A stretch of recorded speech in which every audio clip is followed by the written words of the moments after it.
All right, can I get a roll call? Present. Here. President Guy. Here.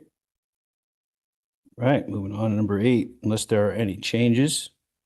Can I get to the approval of the agenda? Can I get approval of the motion to approve the agenda? So moved. Second. Thank you. And we did amend item 14A3. We corrected, it was the number, it said 7 and it should have been 5, but that's already, the amendment's already made in the agenda. Okay, thank you. With that amendment, can I get approval, a motion to approve the agenda? Move to approve as amended. Second. All those in favor? Aye. Okay. Moving on to number 9. Can I entertain a motion to get approval of the minutes for August 19th, 2025? So moved. Second. All those in favor? Aye. Aye. Okay, and then let's see, we are reporting out of closed session. So the board, reporting out of closed session, the board approved the suspended stipulation expulsion by a vote of 3-0.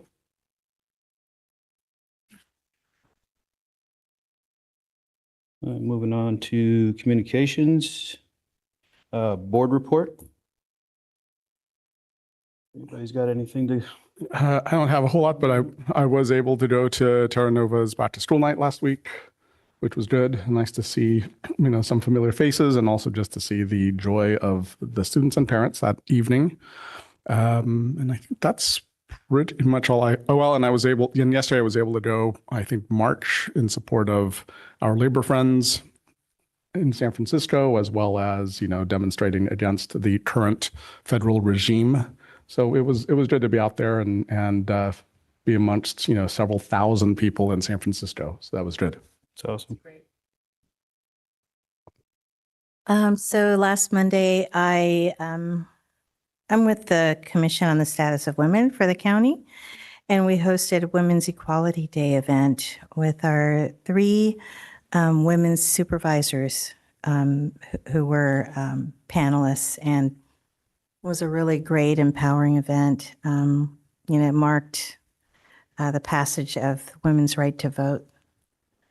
Although, for me, not every woman was actually able to vote because, a good portion of women of color could not vote until 1964. Is it 64, 65? The Voting Rights Act.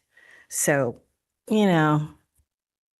is it really Women's Equality Day? Yes, okay, I will accept it, but I always look at it from a different lens. But if there's something to celebrate, it was worth celebrating. It was a great event.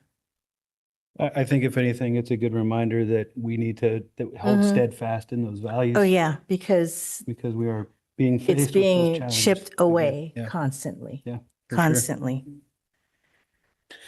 Yeah, well, I didn't get around to doing much these past couple weeks. Our family was sick with COVID, so I do want to thank Ms. Presta for a nice email she sent out to some of the schools for their awesome, jobs on back to school night and all that good stuff. So I wish I was able to attend. So, yeah, I got to get back into it. So feeling better, yeah. So moving on to Ms. Presta for our superintendent report. Thank you. I did send emails of thanks to the staff at Westmore, Jefferson, and Terra Nova. So those are the back to school nights that have happened so far, and I've attended them all, and they've all been wonderful. They've all been different too. I remarked with Ms. Shreve, who comes with me to these events, and they all have such a different flavor, and they're all great and just different. And so the school year's opened up well at each of those schools, and all were great nights, well attended. Actually, all 3 were very well attended. And the only other thing I wanted to mention is that we started back with student advisory. Last Monday was our first meeting, and we've got a great group of students. We've got, I don't know, maybe a little less than half, but many returning students. So that's great because there's continuity. And I'm really looking forward to a good year ahead. Yeah, and I completely forgot I was there for that. You were So there. We got to do some pretty cool exercises with the kids. It was pretty neat, some team building stuff. So it was really cool to be able to interact with them for a change. Yeah, So good. yeah, thanks for the reminder on All right. Are there, item 11C, are there any board subcommittee reports? All right. And I don't see Monica here or anybody probably to report out for local 1481. So we will move on. Can I entertain a motion to approve the consent agenda items? So moved. Second. All those in favor? Aye. Right.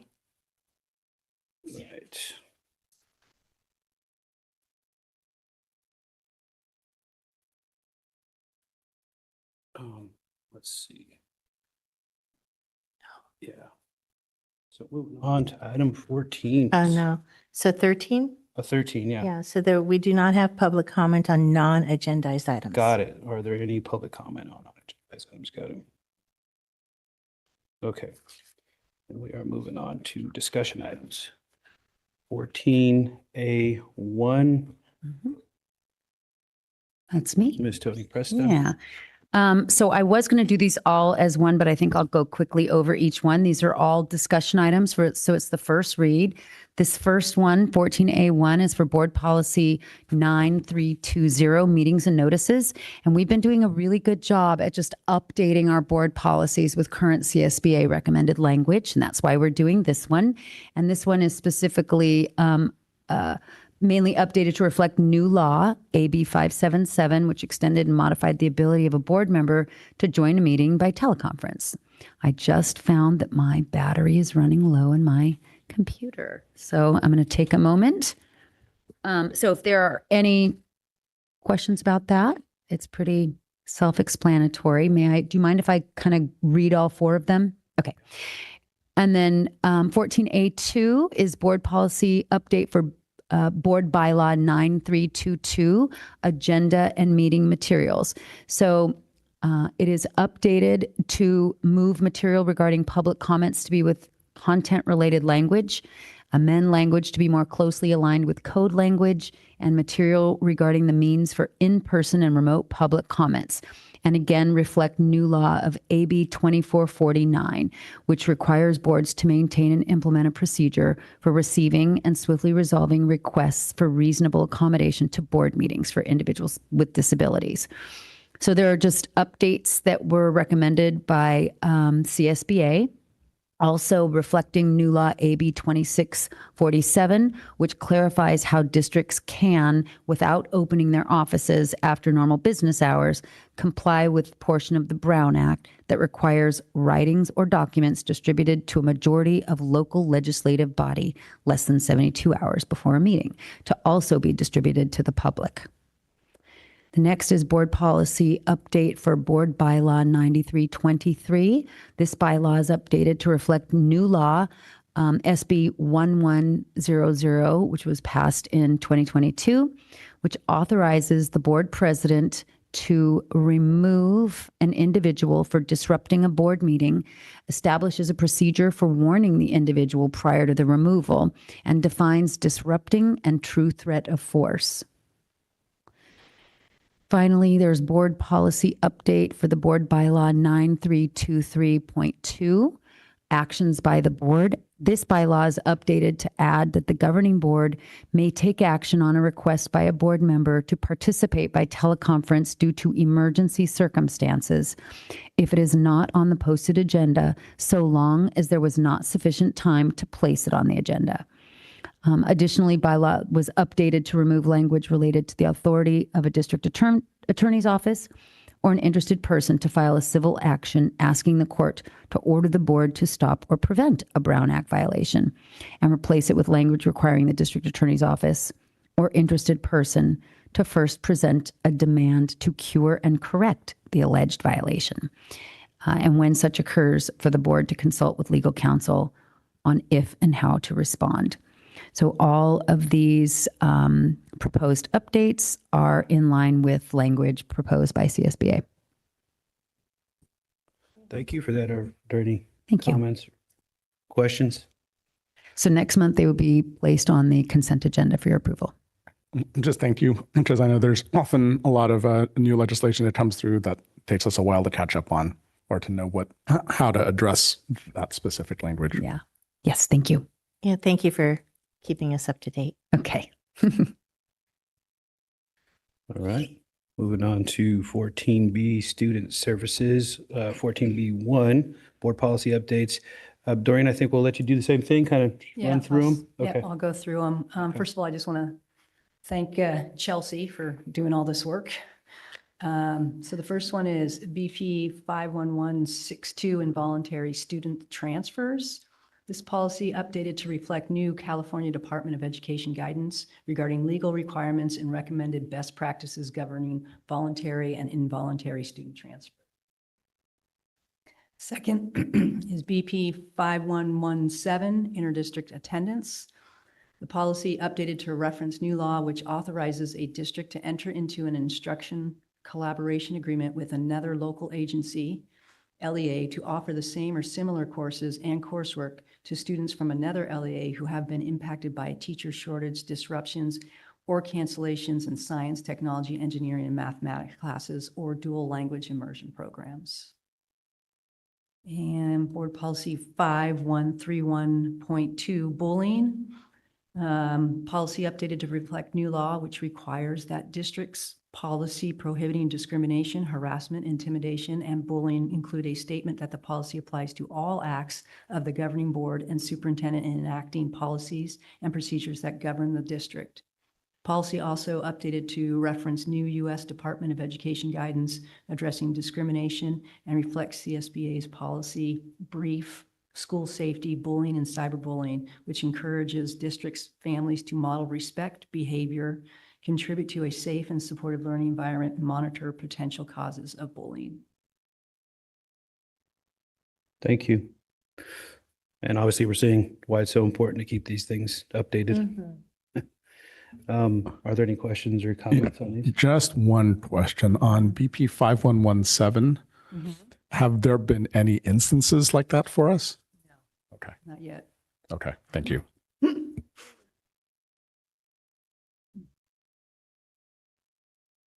Okay. Good, moving on. 14C, Business Services, Action Item 1, Board Policy Update. Christina Van Raphorst, you want to take the next three with us? Thank you so much, President Gallegos. Good evening, everyone. Policy 3100 has been updated to clarify that the budget advisory committees may not comprise a majority of the board, since that would constitute a quorum and require that we agendize it as a board meeting. Additionally, the policy updates references to new laws about the local control funding formula, which could impact us if we ever flip back from community funded status. And lastly, that policy is updated to clarify that the district may adopt strategies to fund contributions to state retirement systems. Policy 3400 has been updated to reflect new law SB 1439, which is related to conflict of interests for those involved in making contracts on behalf of the district. It also clarifies reporting requirements and the use of internal controls to strengthen fraud prevention. And the last policy that I have, 3530, is updated to address the basis upon which insurance decisions should be made and the provision of safety-related training and protective equipment for staff. It also clarifies timelines for reporting to the board on risk management activities. And same as all the rest of them, if there are no changes, they will come back on consent for your approval in the next meeting. Thank you. Any questions? None for me. It's okay. Thank you. All right. Thank you, everybody. Lots of good work there in those updates. Now moving on to item 15A1, job description updates. Ms. Dana Lujan. Good evening, everyone. The item before you includes 6 job description updates. The purpose of the updates is to clarify that these grant-funded positions are temporary in nature, and as such, individuals hired into these positions hold the position of classified substitute, a 1-year position. And we just wanted to provide transparency, so that we made the updates to clarify that. Thank you. Any questions? Okay. Can I entertain a motion to approve the job description updates as presented? So moved. Second. All those in favor? Aye. Aye. Thank you. Um, Actually, President Gallegos for 15A2. yep. We do have public comment, but we will You'll- entertain it after the Yeah. presentation. We'll listen to public comment after the item's been presented. Thank you, sir. Yes.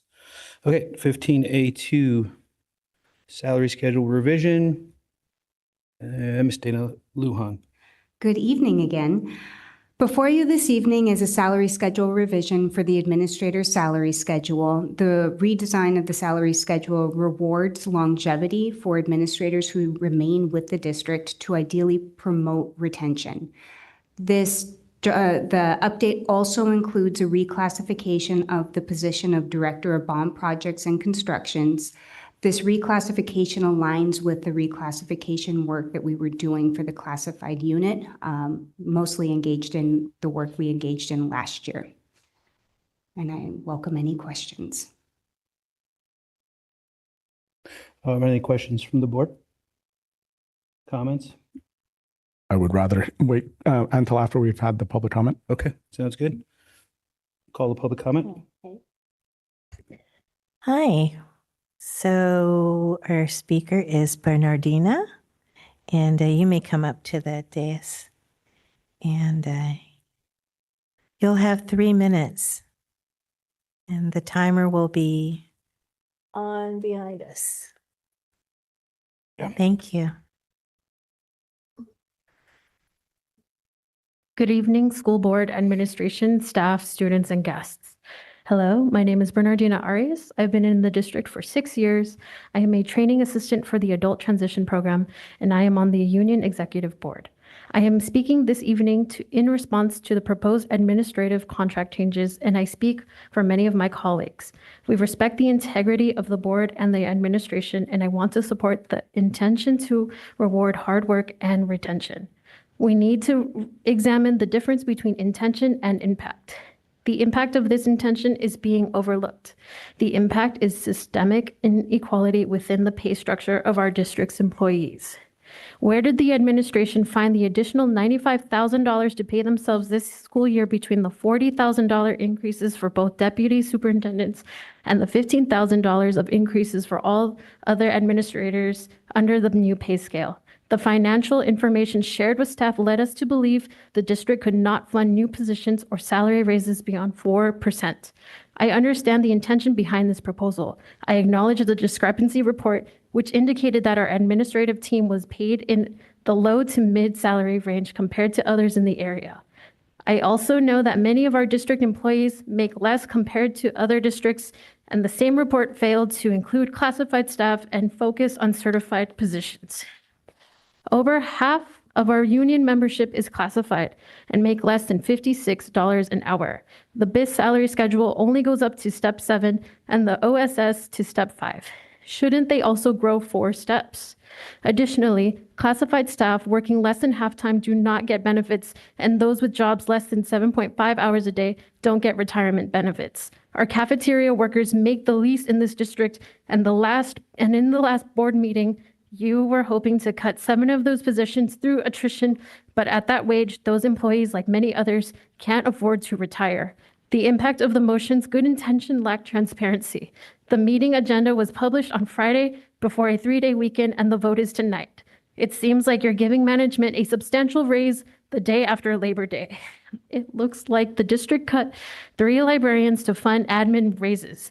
It feels like anyone making over $200,000 a year should pay for their own cell phones and vehicles, just like the rest of us in lower tax brackets who need to travel and use our personal phones for work. The impact of 30 administrative seconds. raises is disrespectful to all other district employees who work diligently, efficiently, with integrity, who can hardly afford to live in this area because they don't make a living wage. Rewarding the top with more money is national level politicking and in bad taste.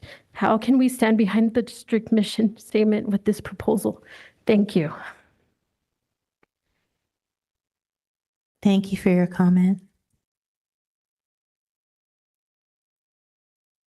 Thank you. Would anybody else like to comment?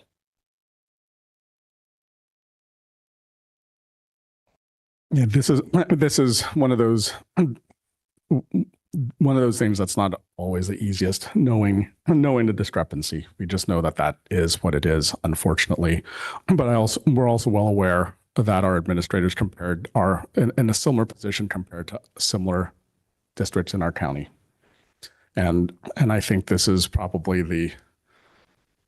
the easier way, frankly. I don't know. I know this appears to be the appropriate way to handle this type of thing, to be able to ensure that we maintain the leadership that we have in our district. We've been fortunate that we haven't had significant turnover amongst district leadership. And I know there's been some turnover at the site leadership level over the past couple of years, but we've been able to be fairly consistent. And given the environment that we're in right now, I think it's important that we have consistent, stable leadership through these next couple of years. And this certainly will help ensure that we can stabilize the staff at this level, because I know that it'd be very easy in the same way that it is easier for our certificated and classified staff to find work in higher paying districts, but they choose to stay here. And I'm grateful for that. I know it's the same case with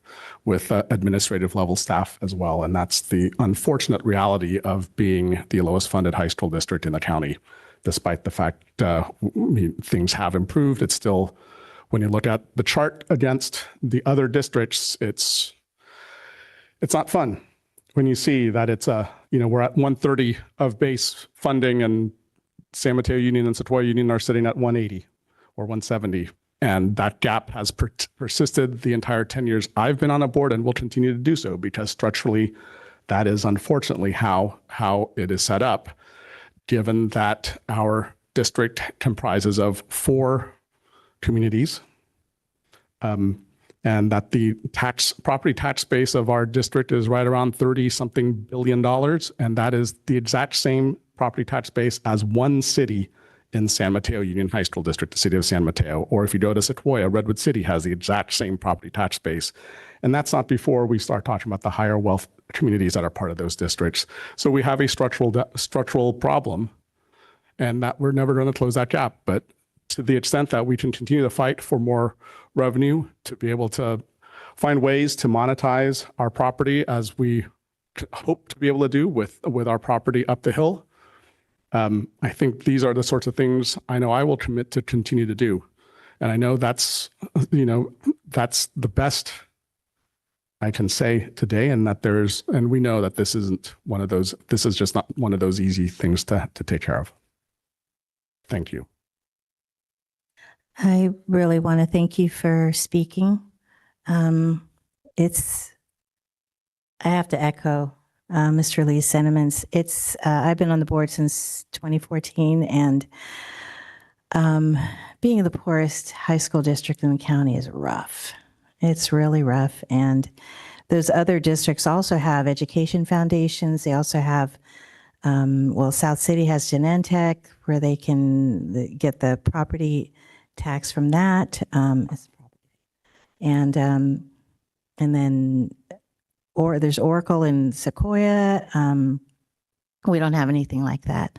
So we're always fighting for more revenue. But we also understand that our administrators, in those years that we've been on the board, we have seen so much upheaval because we've lost administrators, like sometimes full teams to begin a school year. And the people who get hurt the most are the students. There's no continuity. And it's not a perfect situation, but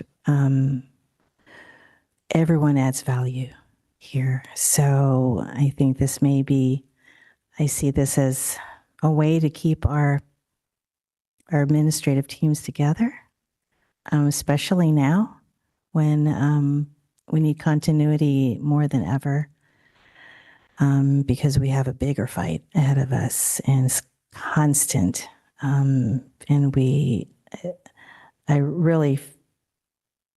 This is one of those things that, I think we have to do, to be fair. But it's not an easy decision, but it is a fair one, I believe. I don't have a lot to add to that. I do want to thank you for getting up, being brave, and speaking up for your constituents, and being that voice. You're here by yourself, and that's a big task, for you to get up here and do that. And we're regular people too, and we understand where you're coming from. We deal with that stuff in our own lives and our own jobs and everything that we have to deal with and contend with. And I think that from our perspective, I just want to reassure you that, we are trying to systematically bring equality and equity to everybody. And it's not going to all come at once, so we kind of have to figure it out piece by piece.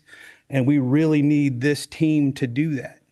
And, there's if we don't somehow figure out a way to keep these people together, we have that big turnover, and you just don't get that consistency out of what you're trying to do when you're setting your goals, and it's really hard to keep doing that. And I think that this district and this board and this administration have already done a lot for the people that are living in, say 705 Serramonte, and trying to give them opportunities to save money by, providing housing and stuff like that. I mean, there's definitely been a lot of work done to try to bring, equity to everybody. And I know it needs to come from the bottom too. And we'll figure out how to get there. You know what I mean? We're not heartless in that sense. I promise you that. When we're sitting here making these decisions, we are putting our hearts into this stuff. And I could promise you we're doing that.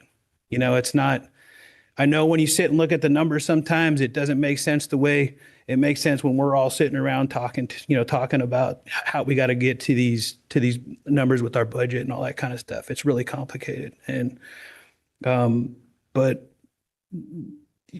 keep speaking up, keep making your voice heard. I mean, it's not falling on deaf ears. We're hearing you, and I appreciate you getting up and saying what you said.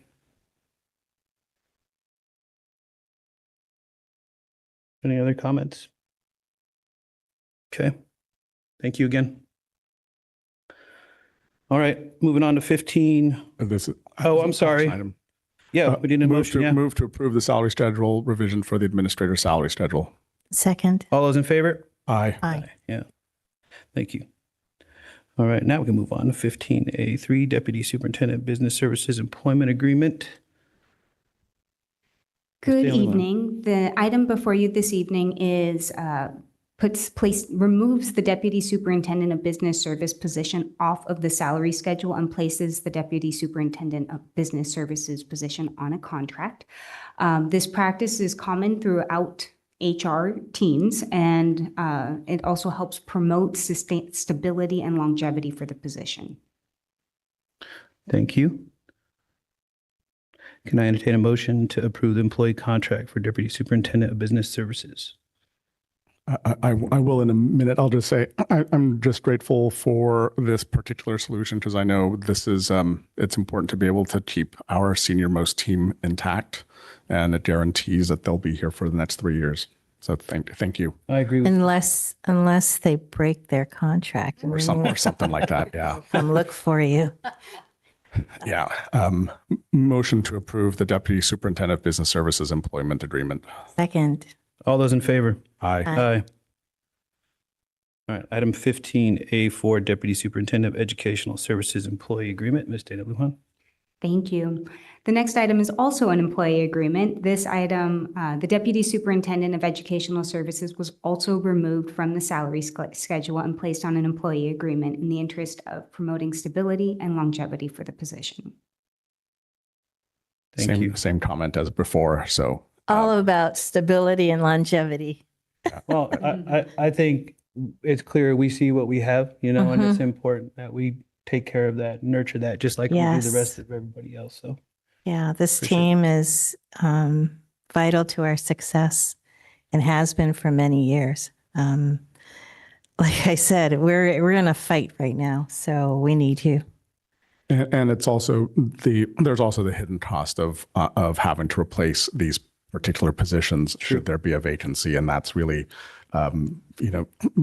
that's really the other concern is that the lost time, the lack of continuity that can occur, and without the right types of folks, the risk that's inherent to the district in both key positions. Yeah, and the enormous gap you could challenge from. So again, being able to have Deputy Superintendent Baca around for 3 more years is good. Agreed. So move to approve the Deputy Superintendent of Educational Services employment agreement. Second. All those in favor? Aye. Aye. Okay. Let's go to 15B1. Click on that real quick. Services and consultant contracts, approvals, replacement, Chromebook purchases, Mr. Jacob Meyer.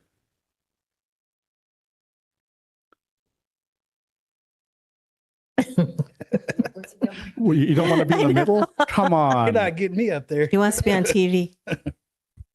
Hello. So I apologize, these are supposed to be on consent, but we can talk about them and take a vote. The first item with the Chromebook purchase is just, our standard. We're replacing as many Chromebooks as we can in the classroom. And I think this order was for 580, which would, 36 devices a card. I don't have the number in front of me, but it would provide a good number. And 500 just seemed to be the number that our technicians can handle and that we have enough storage for to keep on hand. That's it. Just quick, what are we doing with the old ones? Are we getting a credit back for any of the old ones we turn in, or how does that We work? use everything until it doesn't move anymore. Got it. Yeah, I'm sure they get abused. We've reached out to, companies that buy back your old IT and they always tell us we don't want it. It's not worth it. Yeah. Yeah. Okay. Wow. Move to approve service and consultant contract approvals, replacement Chromebook purchase. Second. All those in favor? Aye. Thank you, Jacob. Oh, you got the next item too, service and contract approvals for Johnson Controls HVAC system.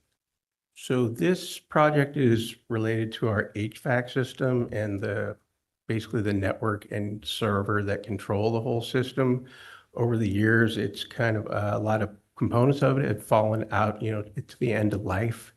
And we need to upgrade everything. The servers are split into 2 different servers because of the version of the software they're running. So we'd like to consolidate all of the Johnson control devices into 1 server and upgrade all of the end-of-life network. I believe they call them engines, which is basically the part that plugs into the network and talks to the HVAC units.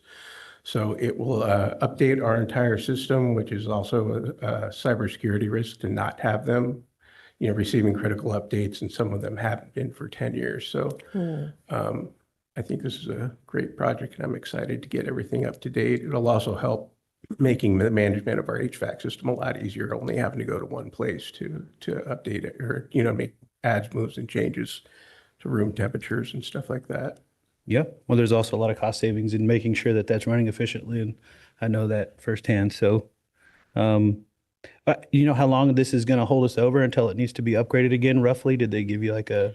So I did find out that version 15 is coming out, but I don't recommend ever going to a new version. So I think moving from like version 9 to 14 is a pretty good jump for us, and it should keep us, good for, at least 4 or 5 years, I would imagine. All right. Thank you. And just real quick, where are they located here in the district office, or is it different locations? The servers are on, it's a virtual server. It's really one big computer that has all of our virtual servers in it. So it kind of, it's one place that we have to go to for all of the management of our servers, and we like to keep everything in there because it's robust and redundant. And so it's not a physical server. We get that all the time. The contractors come out and they're like, "Where's the server?" We're like, okay, it's in the cloud. It's not a physical box sitting somewhere. Okay. But this just takes all of that and consolidates it and puts it into one area like you're talking about, right? Yeah. So what happened is over the years, because we had some of the network engines that were out, really out of date, they could only run a certain version of the software. And then as we do new projects, they could run a newer version. So we actually had 2 separate servers. Some for the old stuff, one for the old stuff, and then one for the newer stuff. This will also help huge with the new Jefferson building, because we'll be able to, deploy the latest network engines that are available with the new software. All right. Thank you. Any other questions? No. Move to approve the service and contract for Johnson Controls HVAC system upgrade. Second. All those in favor? Aye. Aye. Thank you. Thanks, Jacob. Thank you. All right. Unless there's any consideration of future agenda items, I'd like to entertain a motion to adjourn. So moved. Second. All those in favor? Aye. Aye.